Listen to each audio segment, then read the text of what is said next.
Amados, vocês não fazem ideia. Às vezes eu queria abrir o meu coração e transferir para vocês alguns sentimentos que eu tenho e que não são sentimentos naturais, são sentimentos gerados pelo entendimento que eu tenho de algumas coisas. E uma delas é acerca do jejum. Vocês não fazem ideia do quanto é necessário que a igreja se volte para o jejum, para que os planos de Deus se cumpram na vida da igreja, na sua vida, na vida da sua família. Isso tem a ver com sua vida pessoal e isso tem a ver com o corpo de Cristo. Porque Jesus realmente está voltando, querido. Jesus realmente está voltando. E as coisas elas vão começar a acelerar. No mundo as coisas estão aceleradas. O mundo caminha a passos largos para um período de trevas jamais visto. Um período de iniquidade jamais visto. Um período de perseguição ao evangelho jamais visto. E a igreja também precisa caminhar a passos largos rumo ao avivamento, rumo à maturidade, rumo à perfeição. E nós não vamos conseguir isso se negligenciarmos a importância do jejum na vida da igreja. Tá bom, irmãos? Existe hoje uma ação de Satanás no corpo de Cristo para desmerecer a prática do jejum. Porque durante muito tempo o jejum ele foi pregado, ensinado de forma errada. As pessoas transformaram o jejum numa moeda de troca, transformaram o jejum numa forma de obrigar Deus a fazer as coisas. Então, preciso de uma porta de emprego, já orei, a porta ainda não abriu, então eu vou jejuar, e aí Deus vai ter que abrir a porta. E não é assim. Não é para isso que o jejum serve. O jejum ele não existe para que você obrigue o Senhor a fazer as coisas. Mesmo porque aquilo que Deus não quer fazer, você não vai obrigá-lo a fazer. Então, a porta de emprego que você precisa, ela estará aberta não porque você conseguiu convencer Deus a abrir a porta. A porta de emprego estará aberta porque Deus te ama. Deus é seu Pai e Ele tem todo o prazer em abrir portas para você. Então, quando você ora por algo, não é tentando fazer Deus querer fazer. Você simplesmente está dando a Deus a fé que Ele precisa para operar na sua vida. Então, oração tem muito mais a ver com dar a Deus permissão de agir na minha vida, sem que Ele esteja passando por cima do meu livre-arbítrio, da autoridade que Ele mesmo me deu sobre a minha vida. Então é como se Deus tivesse te dado uma casa, e a casa é dele, mas Ele deu para você, e agora Ele não vai entrar nessa casa a menos que você peça. Mesmo que Ele tenha todo o poder de entrar e fazer o que Ele quiser, mas Ele não vai fazer até você pedir. Então é por isso que a oração ela existe. Por isso que Tiago ele diz, olha, vocês nada têm porque vocês não pedem. Então não é questão que Deus, preciso convencer Deus a fazer alguma coisa. Você não ora para convencer Deus. Você não jejua para convencer Deus. Você ora e jejua para manifestar a sua fé e liberar o agir de Deus naquela circunstância. Então, durante muito tempo, a igreja teve essa compreensão do jejum como uma forma de dobrar o braço de Deus. Querido, eu não preciso dobrar o braço de Deus em favor da minha vida. O braço de Deus já está em favor da minha vida. Lá em Isaías 53 está escrito: a quem se manifestou o braço forte do Senhor? Quem deu crédito à nossa pregação e a quem se manifestou o braço forte do Senhor? E ali está falando de Jesus. Ali está falando da pregação do Evangelho. Você deu crédito à pregação do Evangelho? Então a você foi manifesto o braço forte do Senhor. E o braço forte do Senhor se chama Jesus de Nazaré. Querido, se você tem Jesus na sua vida, você já tem o braço forte do Senhor se movendo ao seu favor. Você não precisa jejuar para mover o braço de Deus. Você já tem o braço de Deus movido ao seu favor. Então, Danilo, para que eu vou jejuar? Você vai jejuar, querido, porque tudo aquilo que Deus faz através de nós. Deus faz através de nós. Então, se Deus quisesse fazer as coisas sozinho, Deus, ele não teria criado o homem. Você vê desde Gênesis, a linguagem de Deus não é eu farei, a linguagem de Deus é façamos. Então aí em Gênesis, já na criação do homem, Deus demonstra o seu senso coletivo. Irmãos, Deus é um Deus de comunhão. Deus é um Deus que ele é todo poderoso, mas ele gosta de fazer as coisas em conjunto. Imagina, qual é o sentimento de um pai que vai ali mexer num carro, ou vai consertar alguma coisa dentro de casa, e chama um filho de 7 anos para ajudar. Filho, vem aqui ajudar o pai a consertar isso aqui. Que condição que aquela criança tem de consertar alguma coisa? Aquela criança não entende nada de carro. Mas por que aquele pai chama aquela criança para ajudar ele a consertar? E aí, pega ali aquela chave para mim, meu filho. Pega ali aquele parafuso para mim, meu filho. E às vezes aquele filho ali vai mais atrapalhar do que ajudar. Mas a questão ali é a comunhão.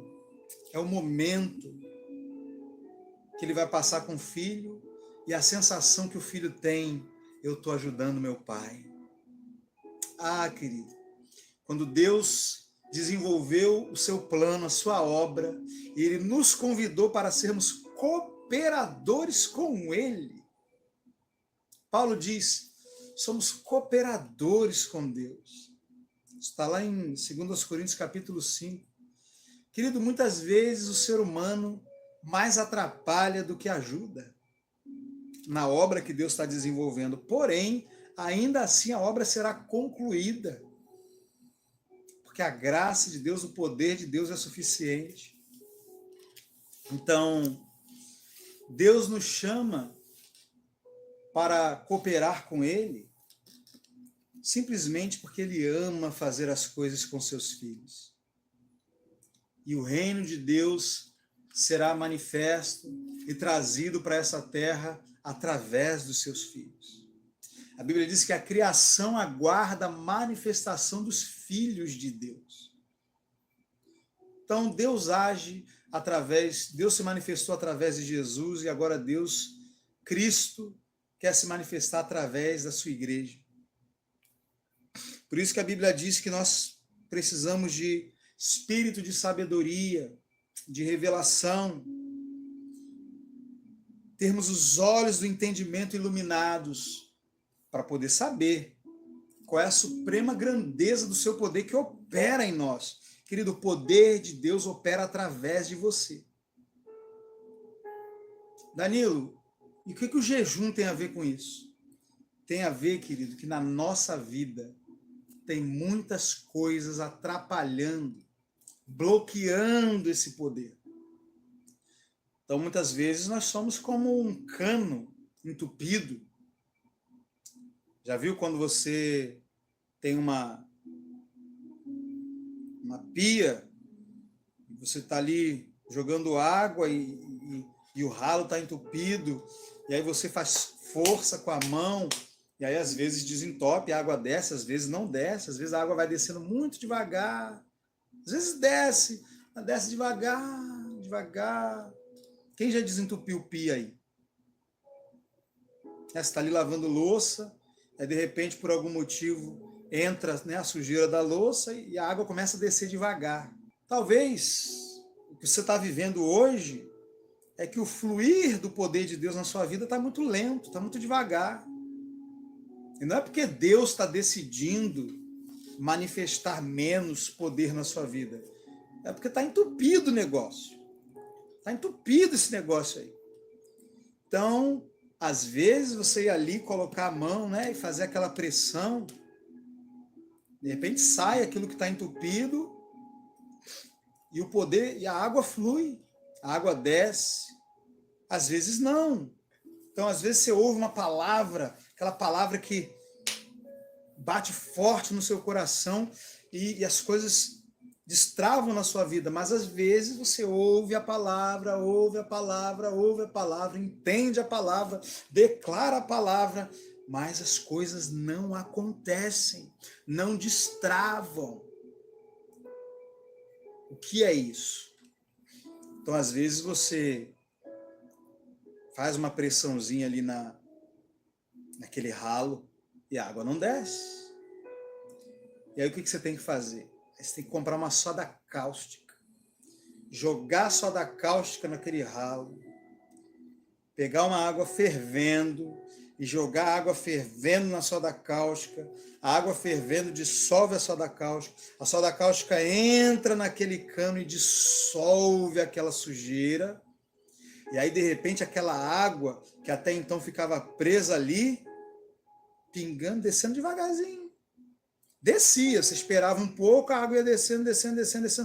Só que te atrapalhava, porque uma louça que você demoraria 10 minutos para lavar, agora você está demorando 20, porque você tem que esperar a água descer. Então, coisas na sua vida que deveriam acontecer em poucas semanas estão levando anos para acontecer. Então, está na hora de você usar uma soda cáustica nesse negócio. Jogar uma água fervendo aí. E aí, de repente, quando você joga aquela soda cáustica, aquela água fervendo, você vê aquele negócio descer rápido, faz... Quem já fez isso? De vez em quando eu faço isso aqui em casa. A soda cáustica, ela limpa o cano, e quando o cano está limpo, querido, a água faz isso aqui, ó. E desce rápido. Então, é tempo de você ver as coisas acontecerem na sua vida com velocidade. As coisas acontecerem quando a igreja começar a perceber que só ir para a igreja não resolve, só orar de vez em quando não resolve, só ler a Bíblia de vez em quando não resolve, tem que ter uma vida intensa de oração e de jejum e de meditação na palavra. Então, se não tá resolvendo, querido, antes de você ficar por aí dizendo, eu já orei e não funcionou. O irmão Danilo, pastor Heber, Kent Reagan, esse pessoal do Verbo da Vida, esse pessoal que fala que tem que crer e confessar e declarar a palavra, eu declarei e não aconteceu nada. Antes de você falar que a palavra não funciona, antes de você falar que a oração não funcionou, o que você acha de fazer algo a mais? Já parou para pensar que talvez você poderia ter feito algo a mais? Danilo, então Deus precisa que eu faça algo a mais para que Ele faça na minha vida? Não, querido. Para que Deus faça na sua vida, Deus só precisa que você creia. Deus precisa que você creia. Só que muitas vezes você não crê. E você não crê por causa dessa carne incrédula que precisa ser mortificada através do jejum. Quero ler com vocês um texto. Abre aí em 1 Samuel, capítulo 31. Diz assim: Os filisteus, pois, pelejaram contra Israel, e os homens de Israel fugiram de diante dos filisteus, e caíram mortos na montanha de Giboa. E os filisteus perseguiram Saul e seus filhos. E os filisteus mataram Jonatas, e a Abinadab, e a Malquissua, filhos de Saul. E a peleja se agravou contra Saul, e os flecheiros o alcançaram, e muito temeu por causa dos flecheiros. Então disse Saul ao seu pajem de armas: Arranca tua espada e atravessa-me com ela, para que porventura não venham estes incircuncisos a me atravessarem e escarneçam de mim. Porém, o seu pajem de armas não quis, porque temia muito.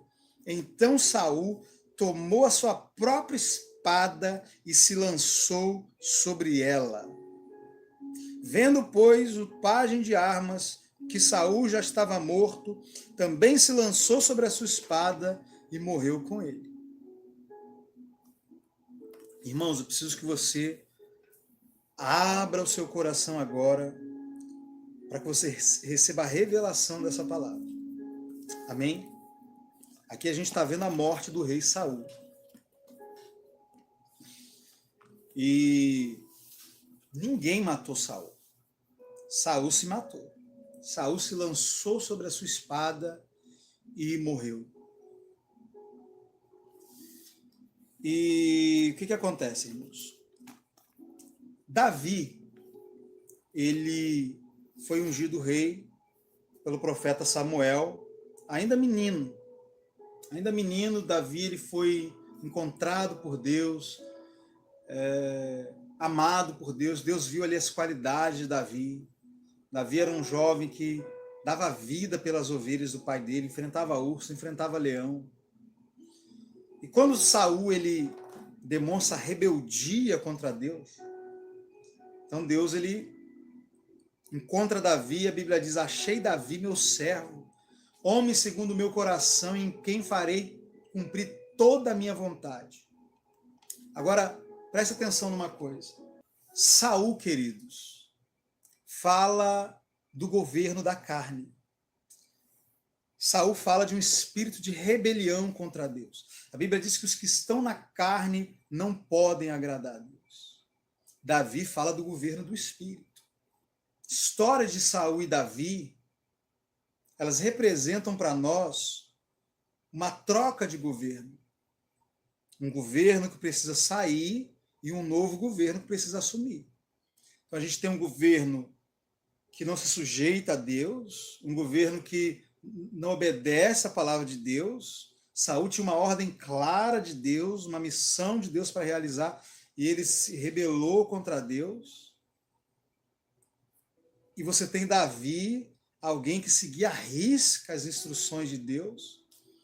E agora que Davi foi ungido rei, todo o desenvolvimento da história de Saul e de Davi vai caminhando para o momento em que Saul sai do trono e Davi se assenta no trono.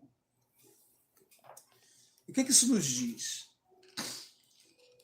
Isso fala do nosso espírito humano renascido.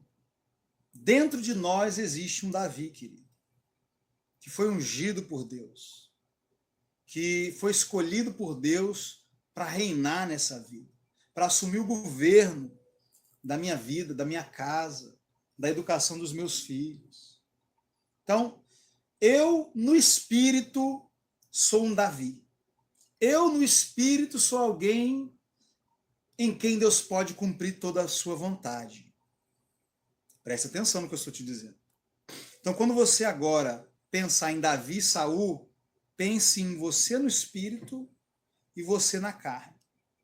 Então, eu no espírito estou apto a derrubar os gigantes, a crer na palavra, a não usar as armas naturais, mas ir para os ribeiros de água, pegar as pedras, que são a revelação da palavra, e ir com ousadia enfrentar os meus gigantes e ver os meus gigantes cair por terra.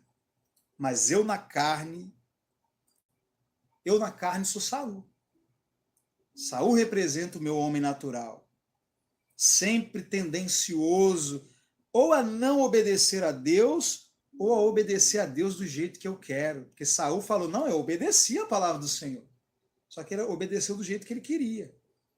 Fez uma parte do que Deus tinha dito, mas não fez outra parte. Então, Davi fala do meu espírito que precisa assumir o governo da minha vida. Saul fala da minha carne, que precisa morrer para que Davi assuma o governo. E quando a gente vai lendo a história de Davi e Saul, a gente percebe que embora Davi tenha sido ungido rei, ele não começa a reinar. Né? A princípio, ele vai se manifestando. A unção de Deus na vida de Davi, ela vai se manifestando. E Davi vai tendo algumas conquistas, algumas vitórias. E enquanto Davi vai tendo aquelas conquistas, aquelas vitórias, Saul, ele aparentemente, ele fica feliz com Davi. Quando Davi vai lá e mata o gigante, Saul fica feliz, Saul honra Davi, fala, olha, fica comigo e guerreia as guerras do Senhor.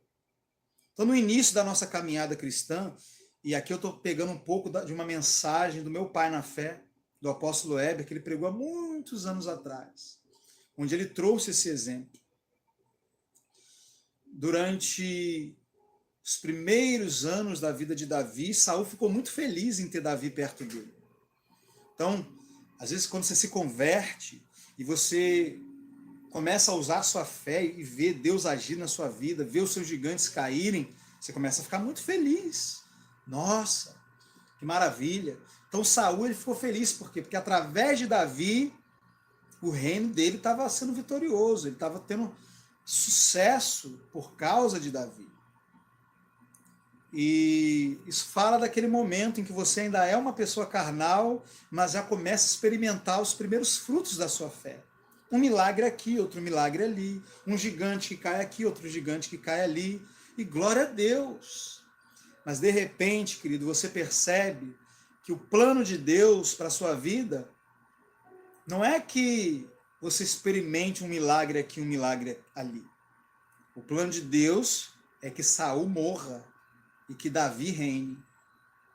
E aí chega um momento em que Saul e Davi está voltando de uma guerra, e Saul está ali com ele, cada um no seu cavalo, e de repente umas mulheres começam a cantar. Saul matou 1000, Davi matou 10.000. E de repente, naquele momento, Saul chega a uma conclusão. Espera aí. Esse menino vai tomar o meu trono. Esse menino vai acabar reinando no meu lugar. Chega um momento que Saul percebe que ele pode perder o governo para Davi. Nesse momento, Saul, que até então tinha Davi como algo maravilhoso de Deus na sua vida, agora Saul percebe Davi como uma ameaça. Algumas pessoas me procuram no WhatsApp para dizer assim, Danilo, eu comecei a orar em línguas e parece que as coisas pioraram. Ontem uma irmã me procurou para a gente começou um desafio de 3 dias de jejum, de meia-noite até 3 horas da tarde. E hoje é o 2º dia desse jejum. E uma irmã falou, Danilo, é normal você ficar muito irado, muito estressado quando você está jejuando? Eu falei, claro que é normal. Claro que é normal. Isso aí é a sua carne não querendo perder o governo. Então, querido, quando você começa a orar em línguas, jejuar, não pense que a sua carne ela vai entregar os pontos facilmente. Então, por isso que, às vezes, a pessoa começa a orar em línguas, começa a jejuar e fala, parece que eu piorei, parece que eu estou mais irritado, parece que eu estou mais... O que é isso aí? Quando Saul percebeu que Davi poderia tomar o governo, assumir o reino, Saul começou a perseguir Davi e tentar matar Davi. Então, querido, toda a intenção do seu homem natural, toda a intenção da sua carne, toda a intenção do diabo também é impedir que você ande no Espírito. É impedir que essa nova natureza assuma o controle. Por isso que quando você começa a orar em línguas, sua carne, junto com o diabo, começam a tramar contra o seu espírito. E a Bíblia diz que o espírito guerreia contra a carne contra o espírito, e um está tentando matar o outro, querido. Um está tentando matar o outro, não se engane. Você na carne é um suicida. Quando você não tem uma vida de jejum e oração, e você está andando segundo a carne, você é um suicida. Você está tentando se matar. Na verdade, é o seu homem natural tentando matar o seu espírito. Então, todos os impulsos da sua carne, as vontades da sua carne, têm uma única intenção: matar a vida de Deus no seu espírito. E aí você pode ver que quanto mais você anda na carne e você se entrega aos desejos da carne, mais você vai esfriando espiritualmente. Aí você percebe que a carne nunca quer, querido. Ontem uma irmã me perguntou assim: Danilo, eu posso jejuar sem vontade? Só porque eu entendo que eu preciso? Eu entendi que eu preciso jejuar, mas não estou com vontade. Ué, querido, quando um médico diz para você que você precisa correr, que você precisa se exercitar, porque senão você vai morrer, você vai correr porque você está com vontade ou você vai correr porque você precisa? Quando um médico fala para você que você precisa comer um determinado alimento e parar de comer outro alimento, fazer uma dieta, você vai fazer a dieta porque você está com vontade ou você vai fazer a dieta para salvar a sua vida, para salvar a sua saúde? Eu estou para ver um dia, querido, que eu comecei a jejuar porque eu estava com vontade. Não, sim, dentro de mim havia uma vontade de ter os benefícios do jejum, mas dizer que eu estava cheio de vontade de ficar com fome. Nossa, que maravilha ficar com fome. Nossa, minha esposa fez ali um carré, um bife, um frango ali ensopado, e eu tô com uma vontade de ficar aqui com fome, sentindo o cheiro da comida e não comendo. Querido, sua carne não quer jejuar. Sua carne não quer orar. Sim, vai ter muitas vezes que você vai receber uma palavra e aquela palavra vai te trazer uma motivação espiritual para jejuar. Mas aquela vontade, aquela motivação está vindo do seu espírito, não está vindo da sua carne. Quando a carne quer jejuar, querido, pode ter certeza que é por motivações erradas. Não, vou jejuar para Deus fazer. Eu vou jejuar para Deus me dar aquela pessoa que eu quero casar com ela. A carne só jejua por motivos religiosos. A irmã perguntou aqui se é normal a pessoa começar a jejuar e outras pessoas que estão perto começarem a ter manifestações negativas. Super normal. Tem demônios que, por causa da sua falta de fé, por causa da sua falta da manifestação da sua autoridade, estão agindo na sua vida e na vida de pessoas ao seu redor, e ele sabe que se você começar a jejuar, você vai começar a botar eles para correr. E aí eles se manifestam. Isso é um ótimo sinal. Deixa eu te falar uma coisa, querido. Quando você está jejuando e coisas ruins começam a acontecer, isso é um ótimo sinal. Como assim, Danilo? Misericórdia. Sim. Isso significa que está incomodando. Quando você jejua e você percebe manifestações malignas ao seu redor, isso significa que seu jejum está funcionando. O diabo sabe que você vai ter benefício, ele sabe que você vai estar mais forte, então ele vai fazer de tudo para te perturbar. Mas o que a Bíblia diz, Danilo? Sujeitai-vos a Deus, resistir o diabo e ele fugirá de vós. Continua jejuando, continua perseverando. Ah, mas meu marido, dá outra face, perdoa, ora, entrega na mão de Deus. Nossa luta não é contra a carne nem contra o sangue, mas contra principados e potestades. Vai para o quarto, expulsa o demônio, mas ama seu marido, não bate boca, continua o seu jejum ali. Então essas coisas são manifestações, porque o seu jejum está funcionando. Então, querido, Davi, à medida que Davi ele crescia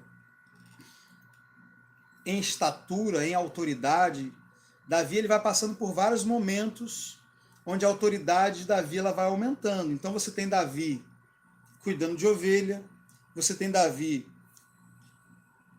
matando gigante, você tem Davi se tornando um líder do exército de Saul, e Davi ele vai crescendo.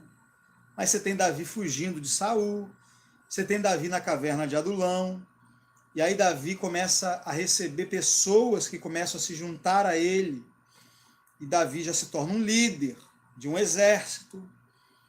Porém, querido, Davi só reina de verdade quando Saul morre. Davi só reina de verdade quando Saul morre. Então eu vou te dizer uma coisa.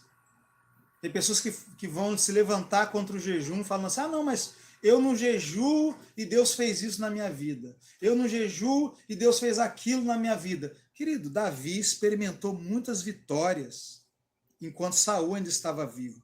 Mas reinar de verdade, Davi só reinou quando Saul morreu. Então você pode sim experimentar muitas vitórias enquanto você não mortifica a sua carne. Mas eu te garanto, querido, você nunca vai experimentar o governo de Deus na sua vida de verdade, enquanto você não tirar essa carne da frente, enquanto você não remover esses entulhos da sua vida. Você nunca vai experimentar, vou falar de mim agora, eu nunca vou experimentar a unção que Deus tem para liberar no meu ministério se eu não jejuar. Posso ter muitas conquistas ministeriais, posso ver Deus fazer muitas coisas através do meu ministério, mesmo que ainda em alguma porcentagem minha carne esteja operando. E aí você tem pessoas hoje no ministério, pastores, líderes, operando 30% na unção, 30% daquele ministério é graça de Deus fluindo na vida dele, e 70% é carne, 70% é esforço, 70% é a inteligência dele. Querido, eu não quero viver 30% do plano de Deus na minha vida. Eu não quero viver 30% de restauração de Deus na minha vida, de unção de Deus na minha vida. Eu quero viver 100% da boa, perfeita e agradável vontade de Deus na minha vida. A Bíblia fala sobre, lá na parábola do semeador, da semente que caiu em boa terra, e eu declaro que você é uma boa terra, em nome de Jesus. Mas até a boa terra, o texto diz que ela dá fruto a 30, 60 e 100 por um. 30, 60 e 100 por um. Então, tem pessoas que vão viver 30, tem pessoas que vão viver 60, tem pessoas que vão viver 100%. E aí você vê, muitas pessoas falam, poxa, mas fulano, eu conheço fulano, não ora em línguas, mas é uma bênção. Vocês agem como se eu não orar em línguas, eu não vou viver, eu não vou andar no poder, eu não vou ter nada de Deus na minha vida. Não é isso, querido. Pegue alguém que não ora em línguas, que não jejue, mas que já esteja vivendo testemunhos de Deus, e não use isso para anular a necessidade de orar em línguas e jejuar. Pare para pensar da seguinte forma: se sem orar em línguas, sem jejuar, Deus é tão bom que eu já tive esses testemunhos, imagina se eu orar em línguas e se eu jejuar. O que Deus não pode fazer na minha vida? Se aquela pessoa já é uma bênção na obra de Deus, sem conhecer oração em línguas, imagina se ela orar em línguas. Se aquela irmãzinha ali já é usada nos dons, na revelação, mesmo sem orar em línguas, hora após hora, imagina se ela orasse em línguas hora após hora. Porque tem gente que pega homens de Deus como Billy Graham, por exemplo, que eu nem sei se era batizado com o Espírito Santo, fala, mas Billy Graham ganhava milhares de almas, Billy Graham fez isso, e nunca vi Billy Graham falar em línguas. Irmão, se Billy Graham fez o que ele fez, vamos supor que Billy Graham, não sei, sinceramente eu não sei se Billy Graham falava em línguas ou não, mas se Billy Graham fez tudo o que ele fez no Evangelho, suponhamos que ele não orasse em línguas, né? Eu acredito que ele não orava em línguas, pelo menos até onde eu sei, não. Mas se Billy Graham fez tudo o que ele fez só com a palavra e com a oração normal, que é a oração com entendimento, irmão, tu imagina se esse homem orasse em línguas, irmão. Esse homem já tinha trazido, acho que Jesus já tinha até voltado. Imagina. Então eu não posso usar o sucesso de alguns homens de Deus para anular coisas que estão na Bíblia. Irmão, oração em línguas está na Bíblia. Jejum está na Bíblia. Então não é porque alguém recebeu uma vitória sem jejuar que isso significa que ela vai experimentar tudo que Deus tem para ela sem jejuar. Tem coisas que só vão acontecer na sua vida quando você jejuar. Ah, Danilo, eu estou confessando a palavra e não acontece. Jejua. Antes de você achar que confissão da palavra não funcione, jejue. Jesus já tinha dado autoridade para os discípulos expulsarem demônios, mas teve um momento que eles não estavam conseguindo. Significava que eles não tinham autoridade? Não, significavam que havia ali uma carnalidade operando e bloqueando a fé deles. Então tem coisas que você tem orado, declarado e não aconteceram ainda. Aí você tira um período de 24 horas de jejum, aquilo acontece. Aí você fala, foi o meu jejum que fez acontecer. Não, não foi o seu jejum que fez acontecer. Desde o primeiro dia que você orou, Deus fez aquilo por você. Mas sua carne não estava te deixando entrar. Sua carne estava impedindo aquilo de se manifestar. Quando você jejuou, você entrou num lugar de descanso, de confiança, de certeza, e aquilo se manifestou. Então, o seu jejum não muda Deus para que Deus faça as coisas. Seu jejum muda você, querido. Você não faz ideia de como você está atrapalhando Deus agir na sua vida. Tem coisas que Deus só não conseguiu fazer na sua vida ainda por causa da sua murmuração. Tem coisas que Deus só não conseguiu fazer na sua vida ainda porque exige um posicionamento de fé que você ainda não teve. Tem coisa que Deus não fez na sua vida ainda só porque você não calou a boca ainda.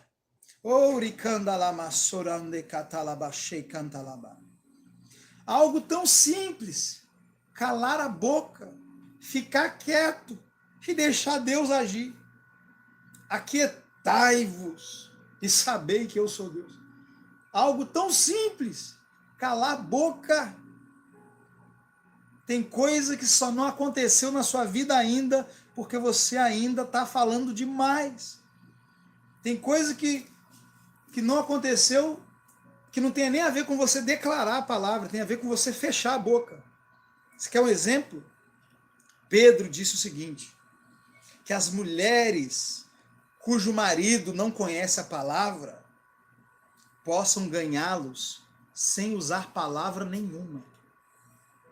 Somente o marido olhando o comportamento dela. Pedro disse que a esposa ganha o marido em silêncio. Irmãos, tem muitos maridos que só não estão na igreja ainda. Oh, meu Deus. O Espírito Santo me leva a falar cada coisa. Irmãs, eu sei que acho que 90% das pessoas que me seguem são irmãs. Vocês não ficam chateados comigo? Porque, de repente, de um homem, você ouvir isso de um homem, pode soar como machismo. Pode soar como... Mas, querido, isso é Bíblia. Esqueça que é um homem que está falando isso aqui com você. Eu estou citando um terço da palavra de Deus. Então é Deus que está falando com você. Esqueça o homem que está aqui e ouça o que o Espírito diz à igreja. Tem maridos que só não estão na presença de Deus ainda, porque a esposa fala demais e atrapalha o Espírito Santo de agir na vida do marido. Você fala muito, você fica o tempo todo tentando convencer seu marido, o tempo todo recriminando seu marido, tentando corrigir. Querido, como é que você vai corrigir um ímpio? Como que você quer corrigir uma pessoa que não tem uma nova natureza? Seu marido não precisa de correção, seu marido precisa de salvação. E a salvação vai alcançar seu marido não através das suas palavras, mas através do seu comportamento. É o que Pedro disse, o marido vai ser ganho sem palavra. Quando ele olhar para a esposa, e ele olhar para a esposa e ver que ele é um grosso e a esposa é um amor, ele faz uma grosseria, a esposa faz uma gentileza. Ele trata a esposa mal, a esposa trata ele bem. Cumpre suas obrigações. Se submete, não a maus tratos. Vou abrir um parênteses. Se o seu marido te agride, vá à justiça. Amém? Nós temos leis para isso. Estou falando aqui, não estou falando de agressão aqui. Estou falando do cara ser um grosso e falar, não, vai ser assim e pronto. Irmã, abaixa a cabeça. Danilo, mas se eu me submeter e deixar que esse homem tome as decisões, onde vai parar a minha vida? Querido, quem controla a sua vida é seu marido ou é Deus? Você não crê que se você obedecer a Deus, Deus vai cuidar de você? Você tem medo? Se eu falo e meu marido já é desse jeito, se eu parar de falar, aí que ele vai piorar. Isso é para você ver o nível da sua incredulidade, o quanto você não acredita no poder de Deus. Você acha que realmente o que está impedindo o seu marido de ficar pior é o seu blá, blá, blá, blá. E às vezes é o contrário. É justamente isso que está impedindo o seu marido de melhorar.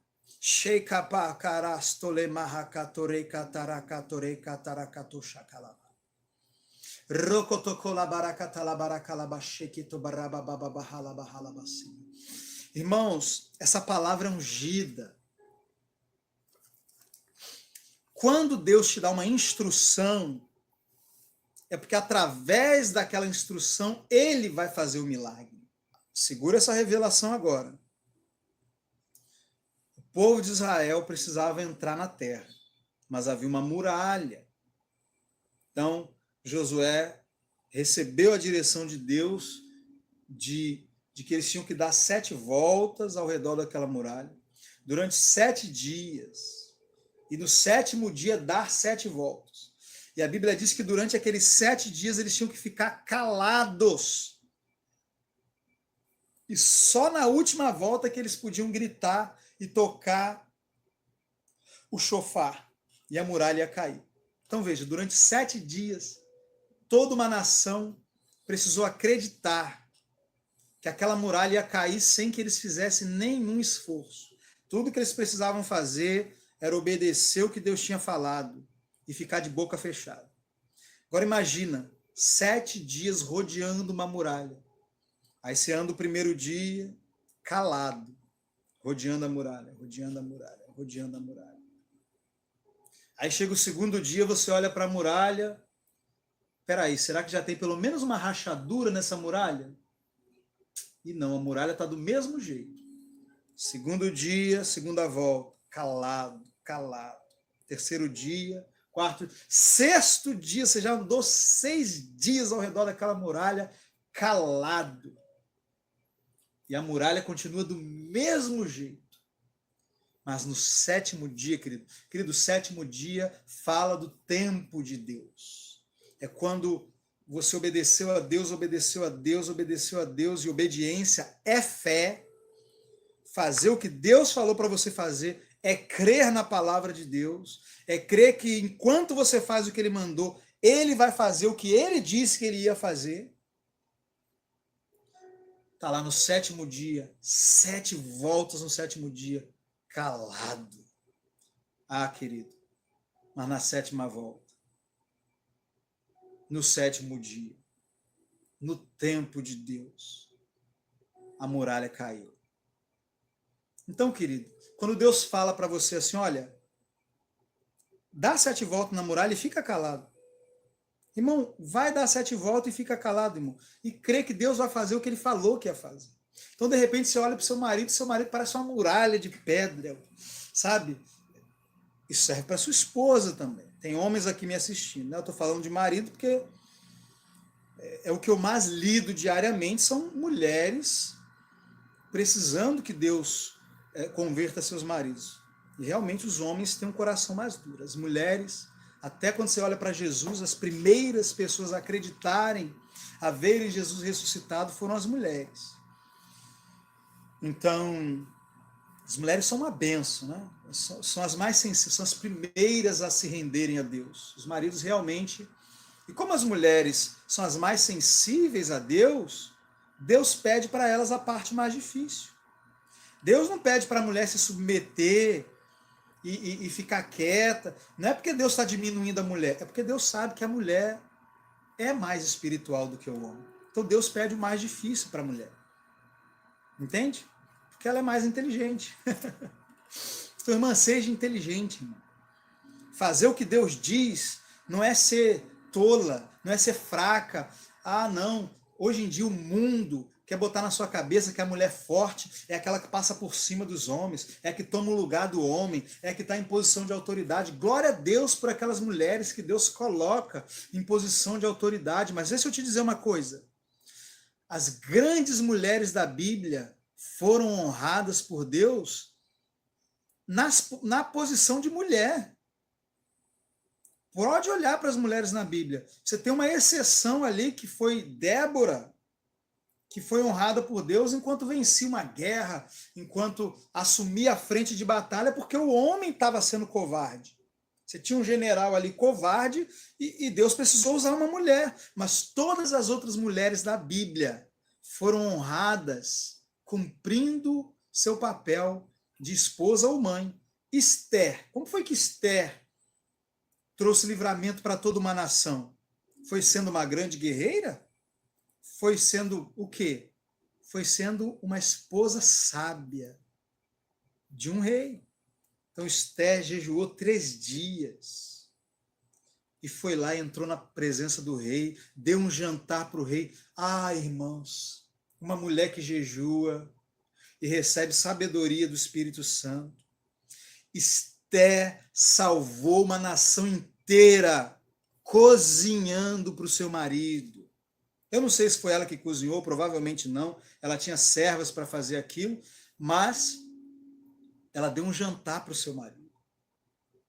Uma mulher salvou a nação de Israel. Querido, havia um decreto de morte sobre a nação de Israel. Depois você lê o livro de Esther.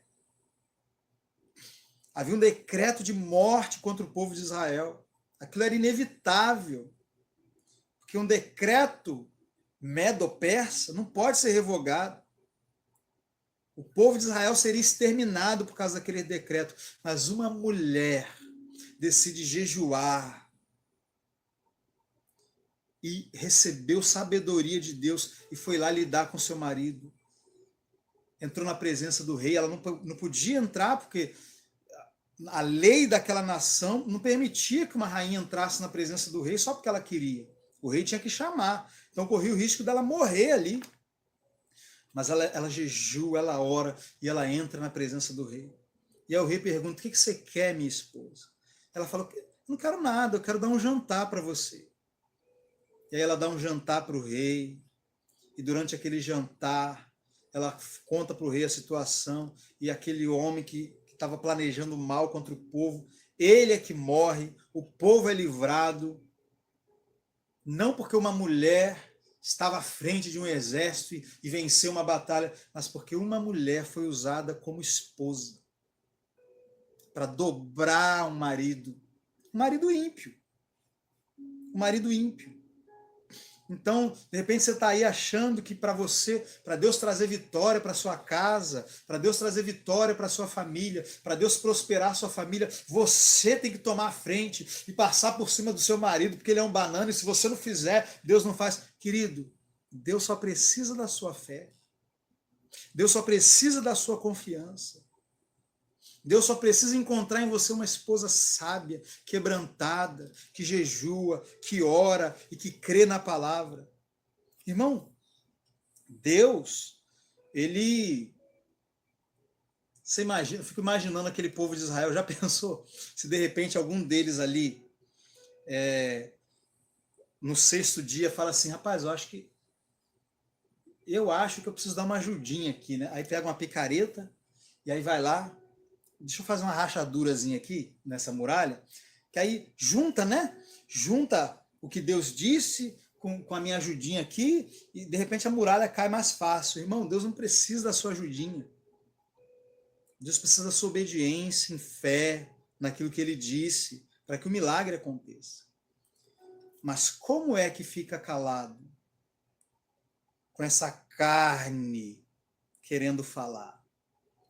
Como é que eu permaneço firme na palavra, tendo essa carne querendo fazer as coisas do meu jeito? Como? Jejuando. Nenhum marido vai conseguir amar a esposa como Cristo amou a igreja, se não for através de uma vida de jejum e oração. Porque só Davi, querido, só o seu homem interior tem essa natureza.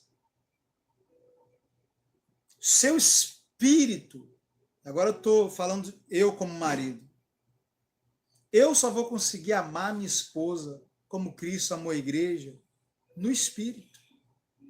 No espírito. Porque o meu espírito tem a natureza de Jesus. O meu espírito, o mesmo amor que Jesus tem pela sua igreja, faz parte da nova natureza do meu espírito.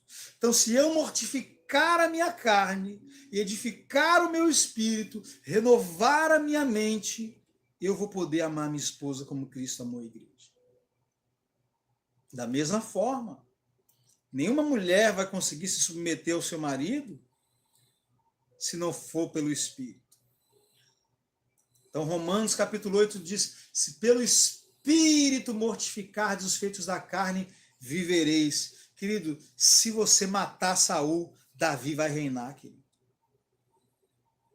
Danilo, o que eu preciso para viver plenamente a vontade de Deus no meu casamento, na minha família, no meu ministério? Você precisa que Davi esteja reinando. E para Davi reinar, querido, Saul tem que morrer. Agora, ninguém vai matar Saul por você. A Bíblia diz que Saul, ele mesmo se jogou em cima da espada e se matou. Então a Bíblia diz, aquele que quer vir após mim, negue-se a si mesmo, tome a sua cruz e me siga. Então ninguém vai fazer isso por você. Nem Deus vai fazer isso por você. Deus já ungiu Davi. Deus já capacitou Davi. Agora, Saul precisa morrer, querido. Então, jejuar é se lançar sobre a sua própria espada e decidir morrer para que Cristo viva em você. Jejuar é assumir a morte de Cristo como a sua morte e assumir a vida de Cristo como a sua vida.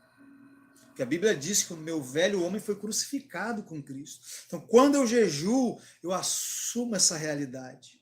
E você só vai perceber realmente o quanto você tem atrapalhado a Deus quando você jejuar. Quantas vezes eu comecei a jejuar e durante aquele período de jejum eu conseguia enxergar atitudes minhas que estavam atrapalhando o agir de Deus. O jejum ele faz isso, ele traz clareza, ele traz revelação. Você começa a jejuar, você começa a enxergar as coisas, você fala, rapaz, o jejum ele tem esse poder de acelerar as coisas, porque da parte de Deus já está tudo pronto. Da parte de Deus já está tudo pronto. Às vezes só faltava coisas mínimas para que o milagre acontecesse. Como o que eu disse aqui, às vezes você só tinha que ficar quieto para Deus agir. E Deus tentava agir, e aí você ia lá e atrapalhava. Eu usei o exemplo aqui, né, do casamento, mas isso se aplica ao seu trabalho, isso se aplica às suas finanças. Tem coisas que só não aconteceu na sua vida ainda porque você fala. E fala negativo. Como que tira essa murmuração da minha boca? Mortificando. A Bíblia diz, mortificai os vossos membros que estão sobre a terra. Então não se iluda, querido. Eu sei que durante muito tempo o jejum foi usado de forma errada. Eu sei que hoje em dia tem pessoas que até pregam contra o jejum, mas não se engane. As maiores vitórias do povo de Deus sempre vieram em períodos de jejum. Em Crônicas, capítulo 20, fala do rei Josafá. Estava enfrentando uma guerra impossível de ser vencida. 3 nações se juntaram contra ele. A primeira coisa que aquele homem fez foi jejuar. A primeira coisa que você deve fazer quando uma guerra muito grande se levanta contra a sua vida é jejuar. Por quê, Dani? Porque a probabilidade de você ter uma reação carnal a essa situação que vem contra você é muito grande. Então, quando algo muito grande se levanta contra a sua vida, há uma grande possibilidade de você reagir na carne e estragar tudo. E às vezes Deus tinha um grande livramento para te dar e você agiu na carne e aquilo que era apenas um ataque, que o inimigo viria por um caminho e fugiria por 7, agora aquilo destrói sua vida, destrói sua família, destrói suas finanças e se estabelece ali como um problema que dura anos na sua vida, porque você agiu na carne no momento que você deveria agir no espírito. E porque Josafá resolveu jejuar, ele poderia ter tomado outras atitudes, como outros reis tomaram. Outros reis foram buscar ajuda do Egito. E por causa disso perderam a guerra. Mas porque Josafá resolveu jejuar, ele falou, não, eu não vou deixar minha carne decidir como eu vou vencer essa guerra. Eu vou buscar Deus. E Josafá convocou um jejum para toda a nação e se colocou no templo diante de Deus e começou a orar. Enquanto ele orava, o Espírito de Deus veio sobre o profeta e o profeta liberou a palavra. Nessa peleja, tu não terás que pelejar. Ficai apenas de pé e veja o grande livramento que o Senhor vos dá. Porque a peleja não é vossa, a peleja é do Senhor. Ah, querido, quando você decide jejuar, enquanto você jejua, você busca em Deus a solução daquele problema, você descobre o Deus que peleja por você. E você descobre como é fácil vencer as guerras.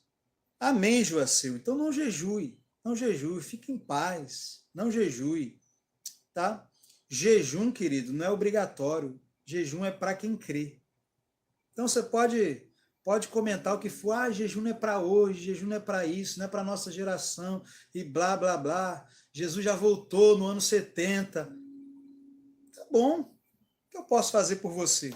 Você já decidiu acreditar nisso, é mais fácil para você acreditar nisso. Muito agrada a sua carne acreditar nisso. Então, eu não vou me esforçar nem um pouco aqui para te convencer. Garanto que se você procurar estudar de verdade, como eu já estudei o preterismo, e tenho vídeos aqui no meu canal, onde eu provo o grande engano, como é uma bobagem essa história de que Jesus já voltou, e que não tem que orar, e que não tem que jejuar, e que não tem que santificar. A única pessoa que fica feliz com isso é o diabo. Tá bom, continua sem orar, sem jejuar, sem se santificar. Em breve você vai descobrir como o diabo conseguiu te enganar. Em breve Jesus está voltando. Então, eu não preciso ficar tão interessado aqui em desfazer essa heresia na qual você acredita, porque falta muito pouco. Eu acho engraçado, né, cara? Como que a pessoa consegue acreditar? Jesus já voltou. Jesus já voltou e a terra continua desse jeito? Quer dizer que Adão pecou e trouxe destruição para ele e para o planeta inteiro. Jesus já voltou e trouxe salvação para o meu espírito e a terra vai continuar assim, né? Cadê a restauração da criação, meu amigo? Romanos capítulo 8. A criação aguarda a manifestação dos filhos de Deus. E Paulo disse, nós também aguardamos a redenção do nosso corpo. Jesus já voltou, cadê a redenção do seu corpo, meu amigo? Cadê o seu corpo glorificado? Cadê a terra restaurada? Isso é desculpa. O povo inventa teologia para tudo, para não se santificar, para não jejuar, para não orar. É óbvio. É óbvio. Quem é a pessoa que anda na carne que vai querer jejuar, que vai querer orar? É mais fácil achar doutrina na internet para fazer eu me sentir bem enquanto vivo uma vida carnal. Enquanto vivo uma vida carnal. Aí ele pensa que vir aqui na minha live e vomitar a teologia demoníaca na qual ele acredita está me atrapalhando e está atrapalhando os meus inscritos, não percebendo que o único prejudicado por acreditar nisso é ele. Você não crê no jejum? E porque você não crê no jejum e vem aqui e comenta, você acha que está me atrapalhando? Está atrapalhando meus inscritos? Você está destruindo a sua vida, querido. Você não faz ideia de quantos demônios estão atuando na sua vida, na sua casa. Esse camarada aí que comentou isso aqui, eu preciso de muita misericórdia para a vida dele, que Deus lhe conceda arrependimento. Porque a maioria das pessoas que creem nessa doutrina estão indo para o inferno. E cheias de orgulho, achando que, não, eu estou na graça, eu que estou na graça, vocês estão tudo na religião e no engano. E vai rindo para o inferno, e vai cheio de orgulho para o inferno. E me dá uma pena, às vezes eu falo assim, parece que eu tenho raiva de quem prega isso. Tenho raiva dessa doutrina maligna, dos demônios que atuam na mente dessas pessoas para conseguir convencê-las dessas barbaridades. Mas graças a Deus que vocês não. Vocês estão recebendo a graça de Deus, não por causa do Danilo, não, porque tudo é o Espírito Santo. É o Espírito Santo que nos guia a toda a verdade. E se o Espírito Santo te guiou a esse canal, se o Espírito Santo está te guiando a jejuar. E outra, né, meus irmãos? Pode falar o que quiser. Pode falar o que quiser. Só duvida do poder do jejum quem não jejua. Quem jejua sabe. Quem jejua sabe que funciona. Quem jejua sabe que funciona. Só quem jejua sabe como você fica mais sensível ao Espírito Santo. Só quem já jejuou e recebeu respostas tremendas de oração enquanto estava jejuando, sabe o poder que o jejum tem de potencializar a minha fé. Não, querido, o jejum não tem o poder de mudar Deus, o jejum tem o poder de mudar você, de uma pessoa que não crê para uma pessoa que crê. O jejum tem o poder de mudar você de uma pessoa que não confia na palavra para uma pessoa que confia na palavra. De uma pessoa que não consegue descansar para uma pessoa que consegue descansar. De uma pessoa que não consegue perdoar para uma pessoa que consegue perdoar. Porque tudo que você precisa para fazer o que precisa ser feito já está dentro de você. Você já é uma nova criatura. Você já tem uma natureza capaz de perdoar. Você já tem uma natureza capaz de crer.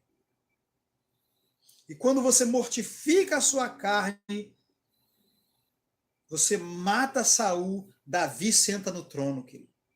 Quando você mortifica a sua carne, o Espírito assume o controle. E aquela parte de você que crê, que ama, que perdoa, essa parte se manifesta. Amém, querido? Então, jejuar é importante demais. Tem coisas na sua vida que você não vai experimentar até jejuar. E não é porque o jejum é por causa da sua carne. Tem coisas que você só vai experimentar se a sua carne for mortificada. Então, jejue e veja o poder de Deus se mover em favor da sua casa, da sua família, da sua saúde, das suas finanças, do seu ministério. Eu creio, irmãos, que durante esse período que nós estamos entrando agora, de ensino sobre jejum, de ensino prático, porque não é só as mensagens, nós estamos jejuando na prática. Estamos agora num jejum de 3 dias, jejuando até 3 horas da tarde. Nós vamos crescer nisso, vamos fazer desafios maiores de jejum. Eu falei aqui ontem que o meu desejo é que um dia todos os meus filhos na fé jejuem pelo menos um jejum de 24 horas por semana. A igreja primitiva jejuava 2 dias por semana. O meu desejo é que cada discípulo meu, cada filho meu na fé tenha isso como uma cultura de jejum. No mínimo um dia por semana, fazer um jejum de 24 horas.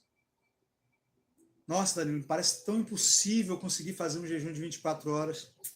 Não é. Se você começar devagar e for ganhando espaço, ganhando autoridade sobre a sua carne, treinando, se exercitando, daqui a pouco você vai tirar de letra. Você vai tirar de letra. Amém, amados? Então é isso. Vamos continuar nesse discipulado. Vou continuar com vocês lá no grupo. Se você não faz parte do meu grupo ainda, primeiro, se inscreva aqui no canal, tá bom? Ative o sininho das notificações todos os dias, de segunda a sábado, exceto aos domingos. Eu estou aqui 6 horas da manhã, orando e ensinando a palavra de Deus. Deixe o seu like, escreva, deixe o seu comentário. E aqui na descrição do vídeo tem o número do meu WhatsApp, tá bom? Me chama no WhatsApp. Quero te colocar nos grupos e a gente vai continuar esse discipulado. Irmãos, há um tempo de grande manifestação do poder de Deus pela frente. Grandes coisas, sabe? Coisas que Deus já queria fazer há muito tempo na sua vida e você vai começar a ver essas coisas acontecerem.